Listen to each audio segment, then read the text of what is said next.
Friends, welcome to study regular. Study regular में आप सबका स्वागत है। आज की इस वीडियो में हम हमारे फंडामेंटल राइट्स का पार्ट 3 पढ़ेंगे। Already as per your time table right हम fundamental part 1 fundamental part 2 cover कर चुके हैं। जिन्होंने पार्ट 1 पार्ट 2 को नहीं देखा और पार्ट 3 को पहले देख रहे हैं, उनसे रिक्वेस्ट है कि वो पार्ट 1 एंड 2 को जरूर देखें। This is the Telegram channel link.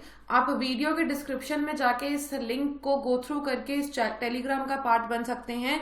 यहाँ पे मिशन यूपीएससी ईपीएफओ 2020 को टारगेट किया जा रहा है and the very good thing is कि यहाँ पे डेली बेसिस पे आपको स्केड्यूल टारगेट प्रोवाइड किया जाता है जो आपको फॉलो करना है। अपार्ट फ्रॉम दिस आपको कुछ ना कुछ रिसोर्सेज और मटेरियल भी प्रोवाइड किए जाते हैं जहां से आपको पढ़ना है। So it's an good opportunity to prepare for your UPSC EPFO exam. Before going further, press the subscribe button, press the bell button and press the like button of the video as well. And ज़्यादा से ज़्यादा इस video को share कीजिए। As we have studied about the articles, तो article number 21 तक हम already पढ़ चुके हैं, राइट टू एजुकेशन तक, राइट। सो आर्टिकल नंबर 22 भी हमने कहीं ना कहीं कवर कर लिया था, बट अगेन एक वन रिव्यू पॉइंट से लेके हम आर्टिकल नंबर 22 से स्टार्ट करेंगे, ठीक है। तो आर्टिकल नंबर 22 मैं ये मान के चल रही हूँ इससे पहले की वीडियो आपने देखी और आपने अच्छे से आर्टिकल्स को समझा है। सो आर्टिकल नंबर 22 है वो प्रोटेक्शन की तरफ हमें इशारा देता है। That is the protection of the persons, ठीक है।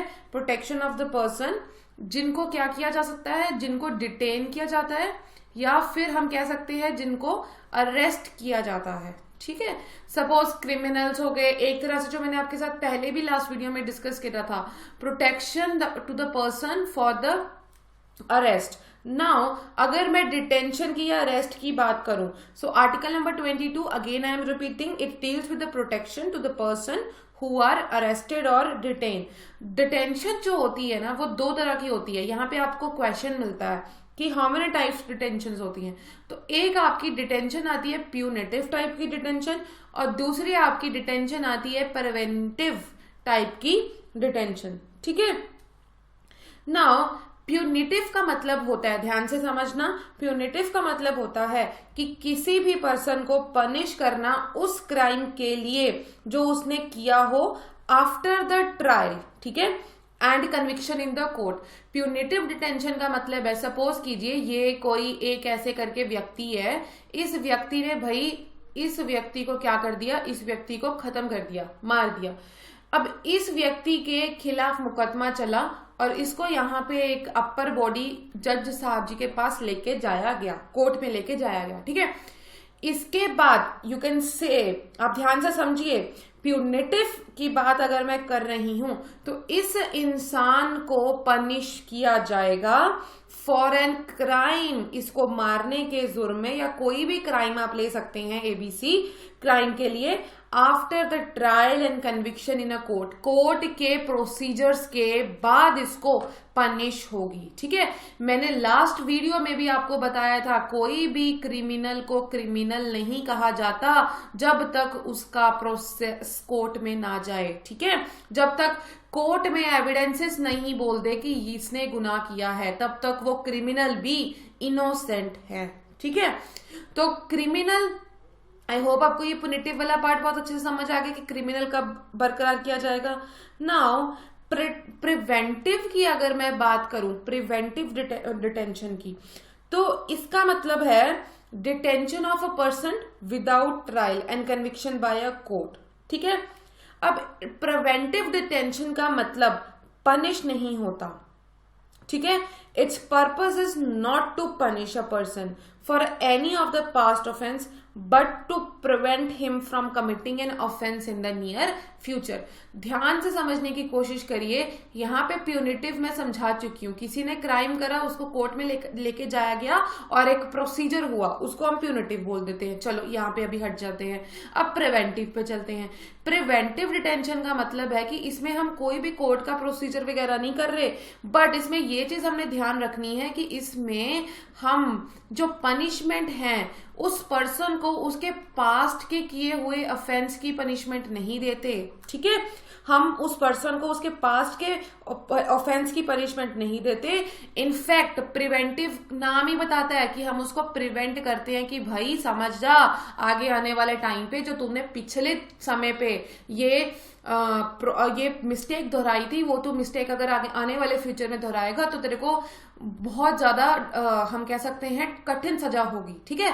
प्रिवेंटिव मतलब प्रिवेंट करना। कुदरती आप कह दो कि वो पनिशमेंट से बच गया, बट उसको अब एट ए टाइम पे उसने कोई गुनाह किया होगा, समझ लो 2010 में, है ना, बट 2019 में पता चला और उसको अब 2019 में मतलब बचता चल रहा है, और 2019 या 2020 कह लो आप, है ना। तो यहाँ पे आप उसको अब इस टाइम के गुनाह की बात नहीं करोगे, बट आप उसको यहाँ पे वार्निंग दे दोगे कि भाई अगर हमें पता लगा ना कि तूने 2020 के रिमेनिंग टाइम पे या 2021 के रिमेनिंग टाइम पे अगर तूने पनिशमेंट करी तो हम तेरे को सजा देंगे, ठीक है। तो ये एक डिफरेंस है डिटेंशन में, पुनिटिव और प्रिवेंटिव में। स्टेटमेंट के which one of the following is correct, which one of the following is correct type के क्वेश्चन में इसको पूछा जा सकता है। I hope this thing is very clear, ठीक है। नाउ यहां पे अगर आपसे पूछा जाए इसी प्रिवेंटिव और प्यूनिटिव से ही आपसे पूछा जाएगा कि भाई यूपीएससी पूछता है कि जो आपका आर्टिकल नंबर 22 है ना, तो वो आपका किन दो चीजों के साथ डील करता है। तो सबसे पहले तो वो आप कह देना कि ऑर्डिनेंस लॉ के साथ डील करता है। कैसे पता ऑर्डिनेंस लॉ के साथ डील करता है? अभी तो हमने समझा प्यूनिटिव डिटेंशन होता है, प्रॉपर लॉ फॉलो किया जाता है, जो भी कांस्टेबल्स गिरफ्तार करते हैं 24 घंटे के अंदर उसको मैजिस्ट्रेट में लेके जाते हैं, एक ऑर्डिनेंस दिख रहा है ना। और दूसरा क्या हो रहा है? दूसरा प्रिवेंट किया जा रहा है, उसको समझाया जा रहा है, बुझाया जा रहा है कि भाई समझदार अपने दिमाग की बत्ती खोल, आगे से ये गुनाह नहीं करना, पनिशमेंट हो सकता है। I hope you people are getting my point, ठीक है। तो ये हो गया आपका आर्टिकल नंबर 22। तो दो चीजों के साथ डील करता है, वो ये दो पार्ट हैं, इसको दिमाग में अच्छे से बैठाना है, राइट। नाउ इसके बाद और क्या चीजें आती हैं?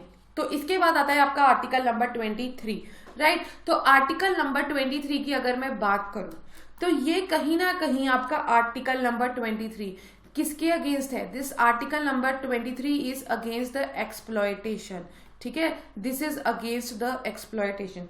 तो आर्टिकल नंबर 23 जो सबसे पहले चीज आती है दैट इज प्रोहिबिशन, जो आपको याद रखनी है। 23 आर्टिकल काफी इंपॉर्टेंट है। Prohibition of traffic, prohibition of traffic in human beings and forced labour, right. We can see, हम न्यूज में काफी बार सुनते हैं there is a trafficking of the person turn, trafficking of the forced labour रड। तो इस पे प्रोहिबिशन देता है ना। तो अगर कोई भी इंसान इस चीज को वायलेट करेगा, so we have the right, article number 32 writs the right which protects our constitutional and the fundamental rights. So we have the right, if one person who is violating this right to the constitution, we can appeal in the highest court, in the high court, in the supreme court, or whatever the matter is, as per the matter we can appeal in any court. So article number 23 ना, आप किसी को ना exploit नहीं कर सकते, वो उसके साथ डील करता है, ठीक है। means prohibit, ट्रैफिक करता है in human beings, forced labor and another इसी तरह की फोर्स लेबर एक्टिविटी को, ठीक है। नाउ अगर मैं ट्रैफिकिंग का एक सिंपल लेमैन में बात करूं तो इसका मतलब होता है एक तरह से selling and buying of main, selling and buying of women, selling and buying of children. जिस तरह से हम मार्केट में जाके किसी सामान को परचेज करते हैं ना, उस तरह से कई लोग होते हैं कि इंसान को बेच डालते हैं। सो उस चीज पे ये हमें रोक लगाता है। So article number 23 is of prior importance to us, right? Because it gives us the right to speak if somebody is exploiting, right? So ये हो गया आपका आर्टिकल नंबर 23। अब आर्टिकल नंबर 24 की बात करें तो आर्टिकल नंबर 24 जो है वो ये बताता है, ये भी प्रोहिबिशन करता है, लेकिन आपको याद रखना है आर्टिकल नंबर 23 और 24 है, दोनों इंपॉर्टेंट है। ये डील करता है ह्यूमन ट्रैफिकिंग के साथ, बिकॉज इसमें ना बहुत ही ज्यादा ट्रिकी क्वेश्चन या ट्रिकी स्टेटमेंट यूपीएससी डालता है, बस हमें पता होता है, ऐसा नहीं कि हमें पता नहीं होता प्रोहिबिशन है, हमें आर्टिकल बट हम ना जब स्टेटमेंट्स देखते हैं तो कंफ्यूज हो जाते हैं। तो कंफ्यूज नहीं होना है। आर्टिकल नंबर 23 ह्यूमन ट्रैफिकिंग के एक्सप्लॉयटेशन के अगेंस्ट है, और अगर मैं आर्टिकल नंबर 24 की बात करूं तो ये डील करता है with the prohibition of the employment child labour के साथ। ठीक है, तो चाइल्ड लेबर की राइट्स प्रोटेक्ट करना कहां पे है? आर्टिकल नंबर 24 है ना, repeated. Child 24, child labour article number child labour 24, human trafficking selling buying of human article number 23। तो इन दोनों के बीच में ना एक लाइन बना देना, बिकॉज दोनों प्रोहिबिशन के साथ डील करते हैं और दोनों में कभी कभी हमें दोनों मैच द फॉलोइंग में करने के लिए आ जाते हैं, तब हम 23 या 24 में कंफ्यूज हो जाते हैं। तो इस चीज का आपको बहुत अच्छे से ध्यान रखना है। ठीक है, तो प्रोहिबिशन ऑफ चाइल्ड लेबर में आपको ये चीज ध्यान रखनी है कि कोई भी चाइल्ड अगर 14 इयर्स एज के बिलो है, so that person will not be working in any of the harmful industries। वो कहीं पे भी लेबर वर्क नहीं करेगा। जैसे केमिकल इंडस्ट्रीज आपने रिसेंटली अगर देखा होगा तो वाइजैक लीक हुआ है, तो ऐसी भयंकर इंडस्ट्रीज होगी, या फिर जहां पे पट्टे बनाने की इंडस्ट्रीज होती हैं, ब्रिक्स बनाने की इंडस्ट्रीज होती हैं, तो जो खतरनाक इंडस्ट्रीज होती हैं जहां पे जान को काफी we can say it is a danger to the life, तो वहां पे आप नहीं अलाउ कर सकते चाइल्ड को काम करने के लिए बिलो द एज ऑफ 14। क्योंकि भाई इससे हमारी एक राइट का वायलेशन हो रहा है। अगर आप प्रोहिबिशन ऑफ चाइल्ड लेबर नहीं करोगे ना, आर्टिकल नंबर 24 नहीं प्रोवाइड करोगे, तो इसकी वजह से आपका आर्टिकल नंबर 21 का वायलेशन हो रहा है। और आर्टिकल नंबर 21 क्या कह रही है? आर्टिकल नंबर 21 कह रही है up to the age of 14 तो आपको एजुकेशन प्रोवाइड करना है। तो आप देख सकते हो, ठीक है, तो यहां से आप क्या कर सकते हो, यहां से आप इंटर रिलेट कर सकते हो क्वेश्चंस को। How you can inter relate? दिमाग को जरा खोलो। इफ आर्टिकल नंबर 21 है तो 24 नहीं होना चाहिए, है ना। आर्टिकल नंबर 24 अगर हो जाता है तो वो तो सीधा सीधा आर्टिकल नंबर 21 को वायलेट कर रहा है, तो फिर हमें किसका दरवाजा खटखटाना है? We have to go to the Supreme Court. I hope your people are getting very clarity with the facts. ठीक है, तो article number 21, article number 22, article number 23 and article number 24 आपको अच्छे से समझ आ गए होंगे। ठीक है, अब नेक्स्ट आर्टिकल नंबर 25। तो if I talk about the article number 25, है ना, तो आपने सुना होगा that our country is a sovereign country, है ना। Sovereign country is a secular state. Sovereign, secular word. What does a secularism mean? Secularism means हमारा कॉन्स्टिट्यूशन कहता है कि हमने अपने कंट्री को ना किसी पर्टिकुलर रीजन के साथ डिफाइन नहीं करा है कि this is the country only of the Islamism, this is the country only of Sikhism, this is the country only of Hinduism. No, the clear big no. The secular means each and every religion is given an equal and prior importance। सभी धर्मों को equal importance दिया जाएगा।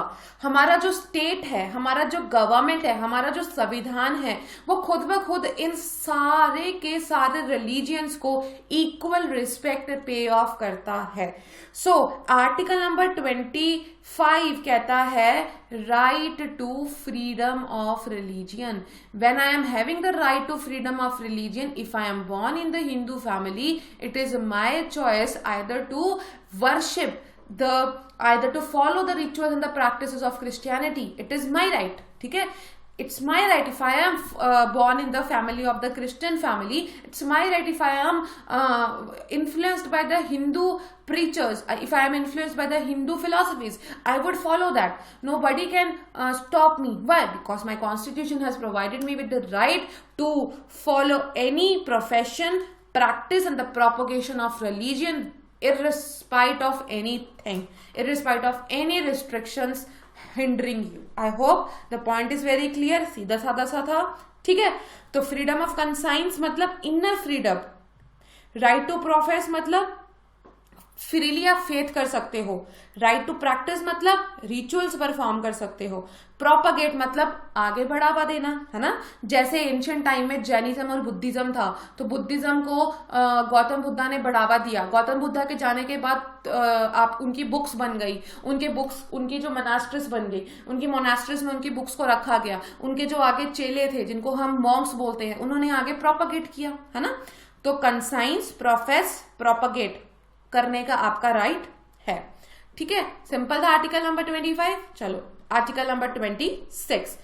Article number 26 का मतलब है freedom to maintain the religious affairs. अब इसका मतलब क्या हुआ, ये भी आपका आर्टिकल नंबर 25 के साथ इंटरलिंक ही करता है। कैसे, ये देखिए, आर्टिकल नंबर 25 कहता है कि राइट टू रिलीजियन है, तो आर्टिकल नंबर 26 क्या कहता है कि जितने भी रिलीजियस डिनोमिनेशंस हैं किसी भी सेक्शन के, वो अपना इंस्टीट्यूशन फॉर्म कर सकते हैं रिलीजियस एंड चैरिटेबल पर्पसेस के लिए। सिंपल लैंग्वेज में मेंटेन समझाना चाहूंगी।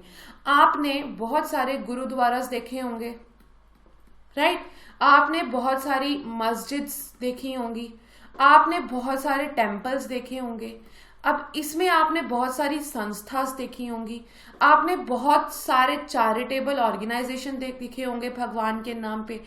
तो ये सारे के सारे क्यों एग्जिस्ट करते हैं? Because they are having this right of article number 26। हमारा संविधान उनको राइट देके गया है कि भाई कोई भी धर्म अपना रिलीजियस अफेयर, अपना रिलीजियस इंस्टीट्यूशन बना सकता है, ठीक है, सरकार उसमें कोई भी दखल अंदाजी नहीं करेगी। सो दिस इज आर्टिकल नंबर 26, ठीक है। एंड आर्टिकल नंबर 27 की अगर मैं बात करूं तो आर्टिकल नंबर 27 डी करता है कि ये टैक्स के साथ डील करता है रिलीजियस इंस्टीट्यूशन के पार्ट से, ठीक है। मैं समझाती हूं इसको, टैक्स फॉर रिलीजियस प्रमोशन आप कह सकते हो, है ना। अब यहां पे ये बोला गया, आर्टिकल नंबर 27 कहता है कि भाई कोई भी पर्सन जोर जबरदस्ती नहीं करेगा कि टैक्स पे करो टू द प्रमोशन या फिर मेंटेनेंस ऑफ कोई भी रिलीजियस डिनोमिनेशन की, ठीक है। And the state should not spend the public money collected by the tax for the promotion.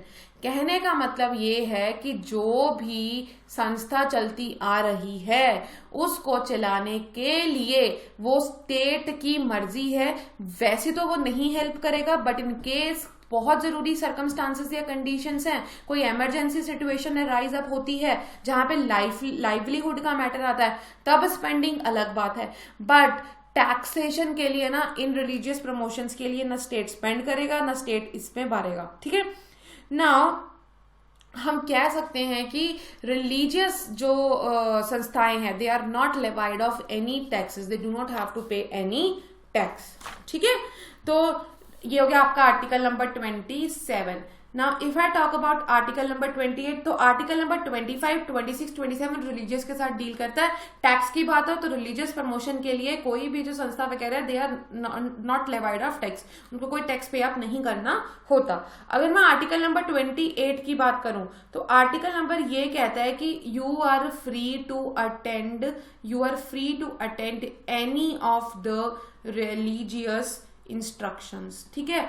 अगर सपोज यहाँ पे कोई टेम्पल है, यहाँ पे कोई टेम्पल में आप समझ लो कोई रामायण का उपचारण चल रहा है या रामायण डिस्कस की जा रही है, you are free to go in that assembly and be a part of that उपचारण, है ना। अगर यहाँ पे आप समझ सकते हो कोई सिखिज्म का कुछ चल रहा है या कोई इस्लामिस्ट का कुछ चल रहा है, सो क्रिश्चियंस का कुछ चल रहा है, एनी कम्युनिटी, तो आपके पास राइट है, you can be a part of that assembly, आपको कोई नहीं रोक सकता, ठीक है। So this is what our article number 28 deals. अब आते हैं हम आर्टिकल नंबर 21 पे।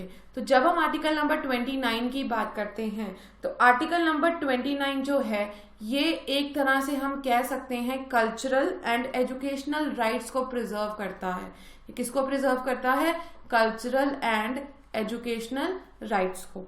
बेसिकली अगर मैं बोलूं ये कल्चरल राइट्स को प्रिजर्व करता है तो आर्टिकल नंबर 29 जो माइनॉरिटीज के इंटरेस्ट होते हैं ना, माइनॉरिटीज की, कल्चरल माइनॉरिटीज के साथ जो डील करती हैं उनको ये ज्यादा प्रिजर्व करता है। So article number 29 in the constitution give the special privilege to the minorities group, उनके कल्चर को प्रिजर्व करेगा।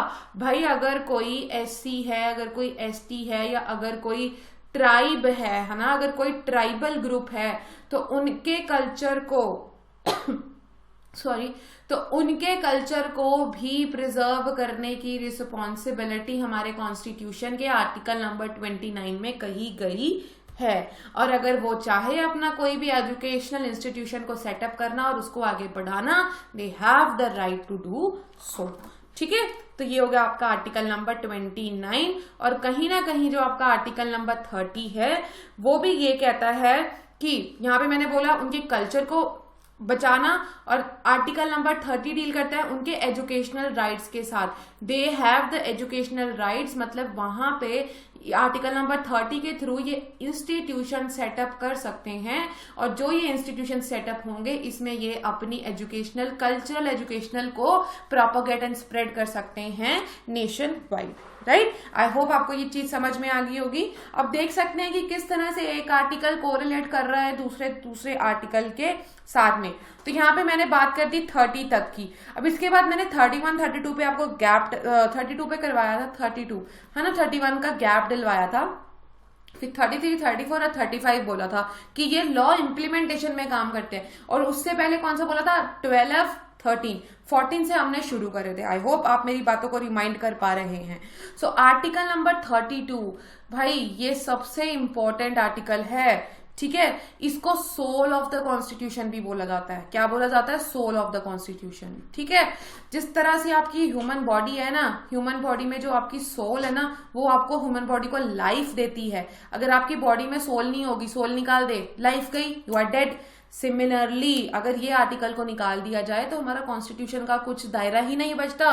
We are no left with the constitution, constitution will be a dead piece of the papers. Why?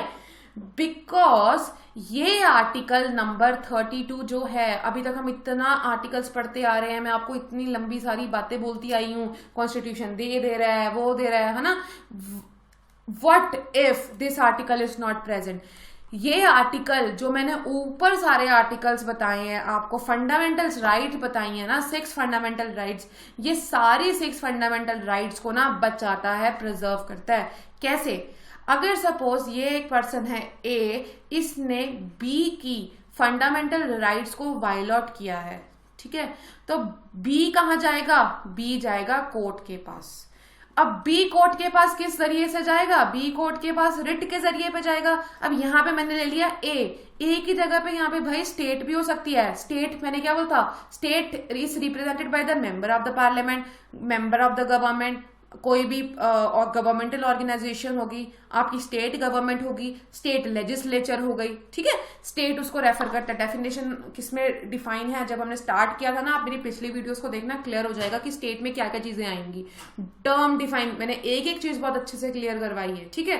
तो ए अगर state है, उस state ने violet करा कोई पर्सन बी की राइट्स को, तो बी चुप नहीं बैठेगा, सहेगा नहीं, बिकॉज सहना सबसे बड़ा जुर्म है, ठीक है। बी क्या करेगा? बी कोर्ट के पास जाएगा। बी कोर्ट के पास किस जरिए से जाएगा? बी के पास भाई रिट्स है, बी रिट्स के जरूर जाएगा, ठीक है। We can appeal to the court. Let me add the slide over here, just a second, ठीक है, ताकि आपको रिट्स अच्छे से एक्सप्लेन हो जाए। चलिए, बी जाएगा कोर्ट में। अब रिट क्या होती है? रिट एक ऐसा ऑर्डर है, जब कोर्ट में इसको डालो तो जिसने भी वायलेट किया होता है उसको सजा मिलती है, ठीक है। अब हमारे पास रिट को अगर हम डिफाइन कर दे तो हमारे पास रिट में हमारे पास डिफरेंट तरह की रिट्स हैं। तो सबसे पहले हम कह सकते हैं कि एक हैबियस कॉर्पस है, अपने नाम भी सुना होगा, फिर मैंडामस है,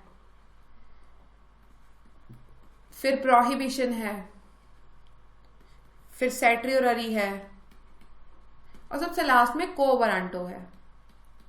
मतलब समझते हैं इनका क्या है, बहुत इंपॉर्टेंट है, बहुत ज्यादा इंपॉर्टेंट है, ठीक है। हैबियस कॉर्पस, ये रिट किसको इशू की जाती है? बस ये ध्यान में रखना है किसको इशू की जाती है।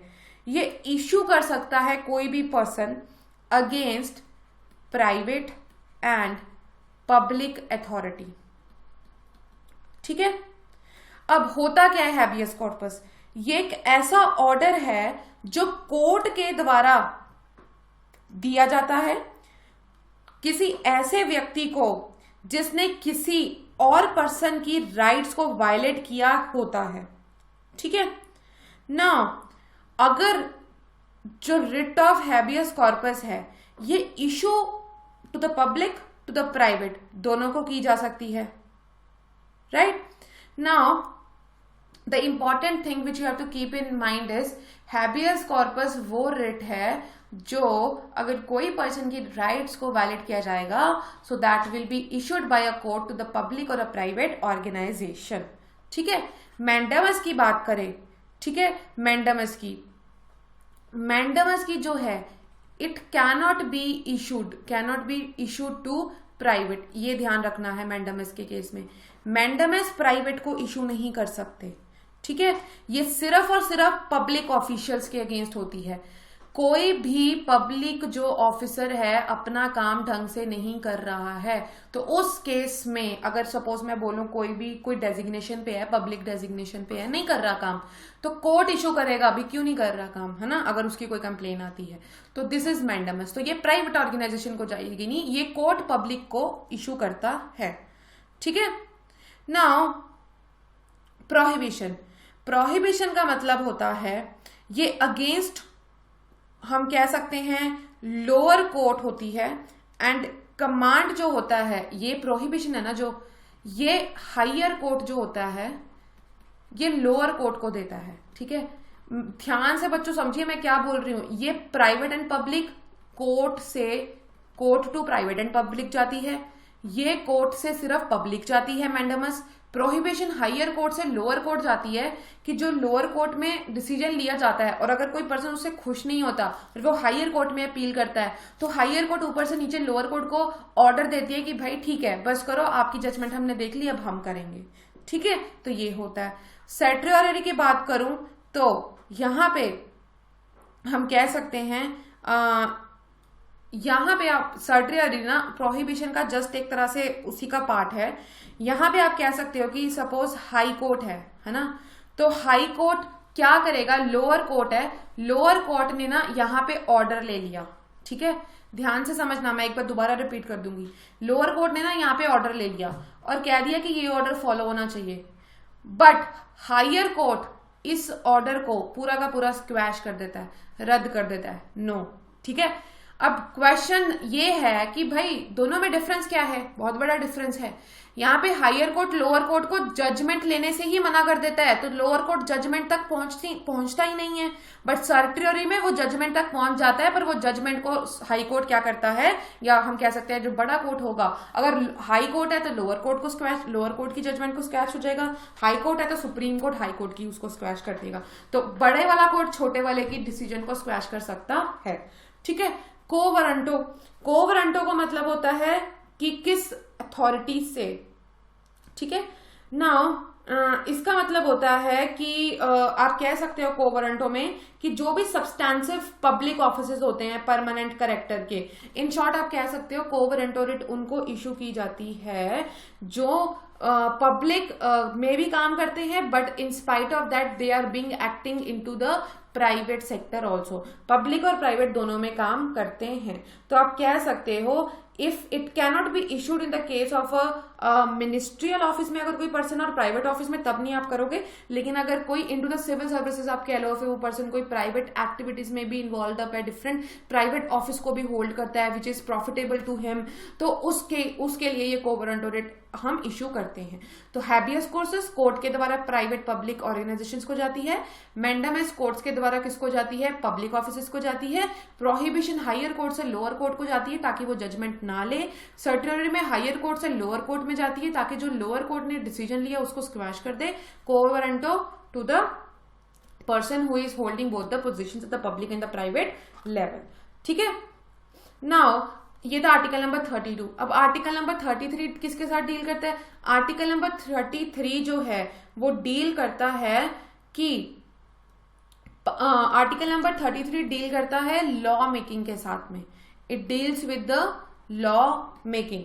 The power to make the law under the article number 33 किसको मिलती है, किसके हाथ में पावर होती है, it is only empowered with the parliament. Parliament के को ही पावर दी गई है और स्टेट लेजिस्लेचर्स को नहीं दी गई। ठीक है, स्टेट जो आपकी विधानसभा वगैरह होती है, स्टेट की जो गवर्नमेंट होती है, तो स्टेट की गवर्नमेंट के पास पावर नहीं है, पार्लियामेंट के पास पावर है, आर्टिकल नंबर 33 कहता है।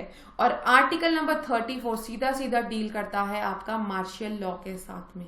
मार्शियल लॉ क्या होता है, ऐसी सिचुएशन, मार्शियल लॉ को वो बोलते हैं ऐसी सिचुएशन जब आर्मी को एडमिनिस्ट्रेशन रन करना पड़े।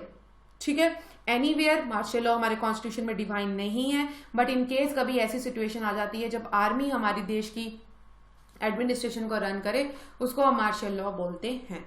और यहाँ पे हमारा आर्टिकल नंबर आता है 35, और आर्टिकल नंबर 35 ये कहता है कि जो power to make the law है वो किस पे रिलाई करती है, अगेन वो इम्प्लीमेंटेशन पार्ट पे आता है, power to make the law relies in the hand of parliament. ठीक है, तो ये सारी चीजों के साथ आपके आर्टिकल नंबर 12 से लेकर 35 तक हम लोगों ने डिस्कस करे हैं।